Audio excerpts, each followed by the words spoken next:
community. I've got to be honest here. For too long, the UK has been a soft touch on this.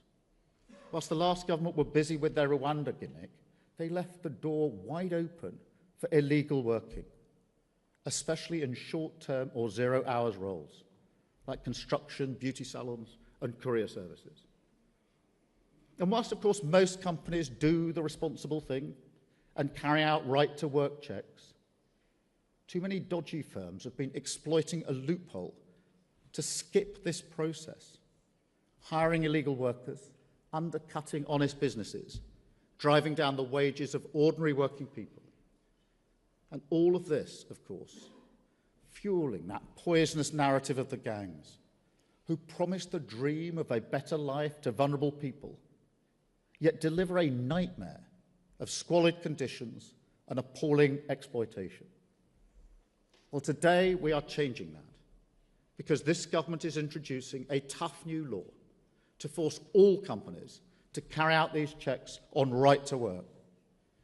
They take just minutes to complete, so they're not burdensome for business, and they can be done free of charge.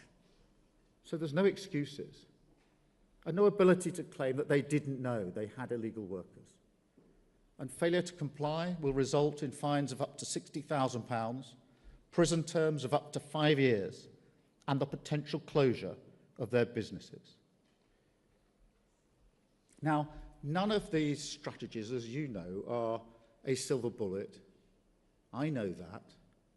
But each of them is another tool, an arsenal that we're building up to smash the gangs once and for all. We must pull every lever available, and that is what this Labour government is doing. No shortcuts, no gimmicks, just the hard graft of sleeves rolled up practical government, securing our borders, getting a grip on illegal migration, and delivering our plan for change. We want to work with you and with everyone who is as determined as we are to end the misery and evil of people smuggling. Because together we will save lives. We will secure our borders. We will smash the gangs that undermine our security and deliver the fairness for the working people that we serve. Thank you very much.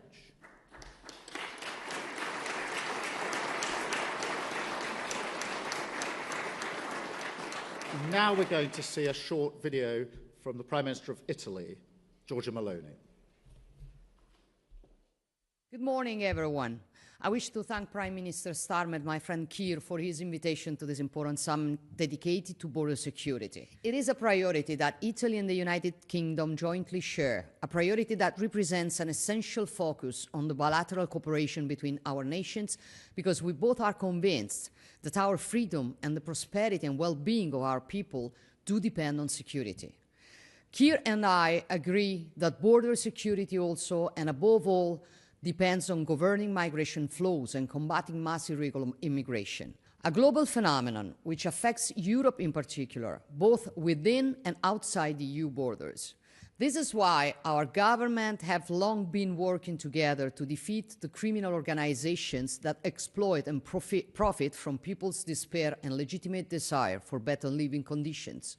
We are uniting our efforts, making policy forces, intelligence service, and judicial authorities speak louder, because our common goal is to target the problem at its very heart, namely the profits made by boatmen smugglers and traffickers.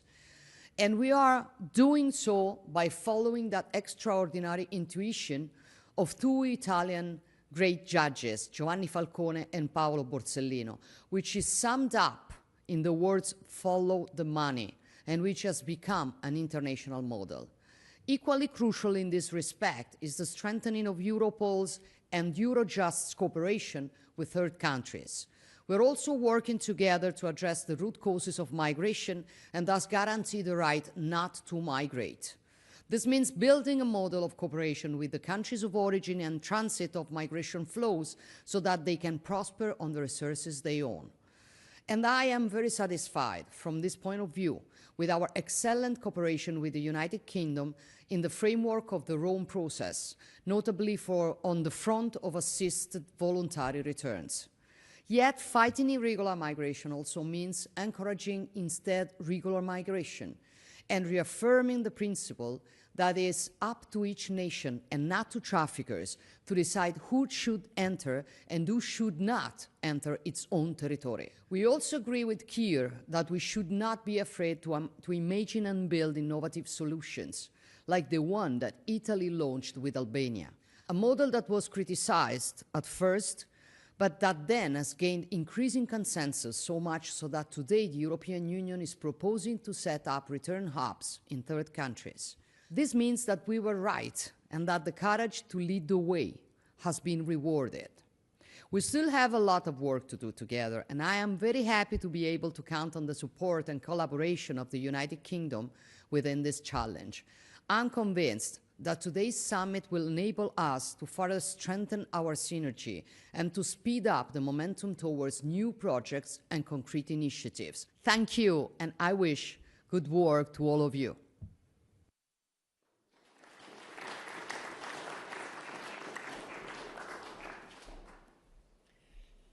Thank you very much. Thank you, Prime Minister. Thank you to the Italian Prime Minister. And good morning, everyone.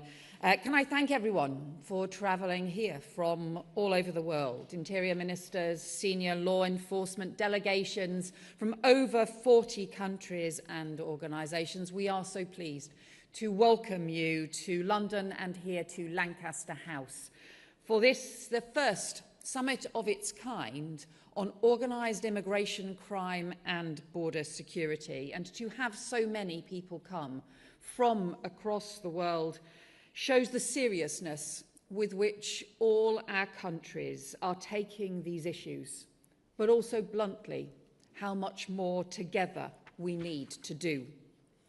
Of course, we are not the first generation to grapple with international migration, the societal, economic, security consequences that flow.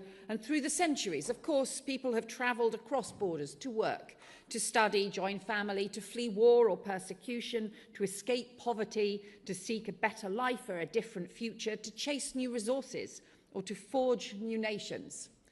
But in recent years, we have seen new and serious patterns and scales of irregular and illegal migration, causing major challenges for border security, for national security, for the rule of law, for countries and the economy across so many of our countries, in source, in transit, and in destination countries alike. And two factors have accelerated and changed some of the challenges our countries face. Firstly, technology. The physical distances between nations and continents may not have changed, but technology has made the world feel a lot smaller. Organising journeys can be faster and easier than ever, and the details of a different future is suddenly right there on a smartphone in the palm of your hand. And the second factor is the emergence of a vast and ruthless criminal industry that stretches across borders and across continents, worth billions of pounds. The criminal smuggler and trafficking gangs who profit from undermining our border security, our national security and the rule of law, and from putting lives at risk, have grown and stretched across the globe. And every country here will have different stories to tell and insights to share. But across all of our countries, we've seen that organised immigration crime posing a significant and growing global threat with far-reaching consequences for us all, breaking our laws, undermining our security and our cohesion. From the source countries where gangs prey on the vulnerable, to transit countries where people and equipment pass through towns and borders unchecked, to destination countries managing the financial, the social and the criminal fallout, no part of the journey is untouched. And those gangs profiting from what is a vile trade in human beings are exploiting more people than ever before.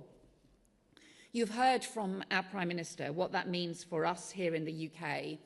And in just 6 years, we've seen a criminal industry organising the small boat crossings take hold along our borders. 300 people crossed the channel on flimsy, dangerous small boats 6-7 years ago. But 4 years later, that rose to over 30,000. An increase, a 100-fold increase, powered by smuggler and trafficking gangs. The gangs who advertise on social media false promise of illegal jobs, gangs who organise the logistics, the fake papers, the illegal finance networks to take everyone's money, have thousands of pounds. The supply chains, the flimsy rubber boats, the engines, and perhaps for us, one of the most disturbing things of all, for us and for France, for the Calais Group, to see some of the fake life jackets, including fake life jackets for children that would not keep anyone afloat in the cold sea. And then the organisation along the beaches of France, the violence, the increasing and outrageous violence against law enforcement. And to give you the example of how they run some of those organisations, we've seen the small boats, the flimsy rubber boats, take off as taxi boats, make people wait in the freezing water, in the freezing sea. So they then wait to be picked up, to climb onto the boats, and then overcrowd the boats with women and children put in the centre of the boat can then fold in, and it's the women and children who get crushed. If the fuel in flimsy containers then leaks and mixes with salt water, that can cause terrible, terrible burns. And then we've seen children crushed to death, and yet the boat carries on. And that shameful, disgraceful crime where criminal gangs have profited from those lives being lost. And that's why we cannot let that carry on. All of your countries will have the different stories of the way in which the gangs are exploiting people into sexual exploitation, into slave labour, into crime, the way in which the gangs are using new technology, not just the phones, the social media to organise, but even the drones to spot where the border patrols are, the operations along the land borders across continents. But it is governments and not gangs who should be deciding who enters our country. And those gangs are operating and profiting across borders, so we and our law enforcement need to cooperate across borders now to take them down. That's why, as you've heard from our Prime Minister, we are strengthening our laws here in the UK, bringing in new counter-terror powers so we can seize phones, investigate preparatory acts, so we can crack down on the illegal working and modern slavery, and establishing our new Border Security Command. But we know that strengthening our border security means working with all the countries on the other sides of our borders, not just standing on our shoreline shouting at the sea. We know, too, that no country can do this alone. And that is why the partnerships and everyone gathering here is so important. So today we will talk about what to do to tackle this vile trade in human beings, how we choke off the supply chains, the false papers, how we go after the money, how we take down the advertising, and how we disrupt, how we pursue, how we prosecute, how we pursue this global battle against a trade in people. It is our determination to do this together.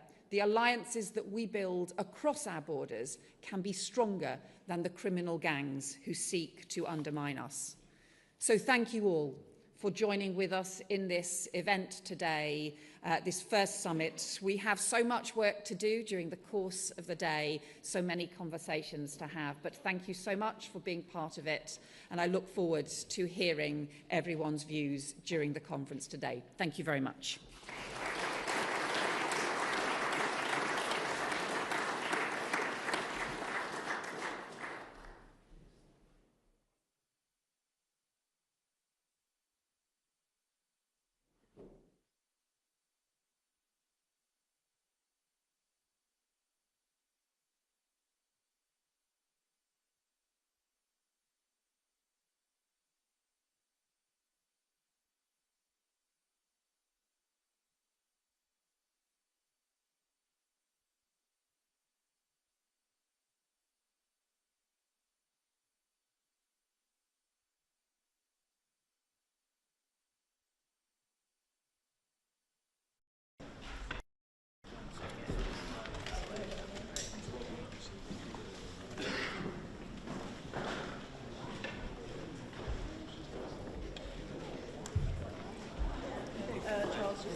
Yeah, no, exactly. Hopefully this will show people who are under pressure.